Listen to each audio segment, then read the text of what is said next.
یہی معاملہ حضرت عمر کا ہے، تلوار لے کر نکلے ہیں، ننگی تلوار، آج تو گردن اڑا کے آؤں گا محمد کی صلی اللہ علیہ وسلم۔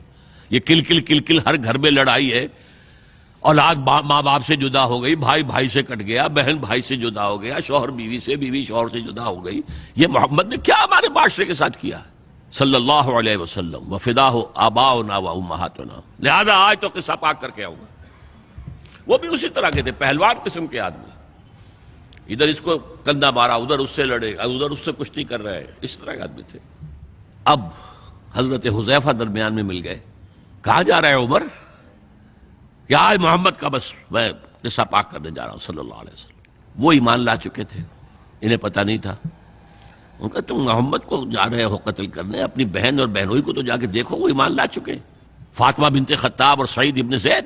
اب جو انہیں غصہ چڑھا ہے، آگ بگولا ہو کر آئے، دروازہ پیٹا ہے، وہاں اندر میاں بیوی بیٹھے ہوئے، سورہ شعراء کی آیات، سورہ طٰہٰ کی آیات نازل ہوئی تھیں، اور حضرت خباب بن الارت آئے تھے وہاں پہ انہیں پڑھانے کے لیے، وہ پڑھا رہے تھے۔ معلوم ابو عمر آ گیا، انہیں تو کہیں چھپایا، دروازہ کھولا، کیا پڑھ رہے تھے تم؟ یہ چپ۔ بہنوئی کے تھپڑ مارا زور سے، بہن درمیان میں اس کے تھپڑ مارا۔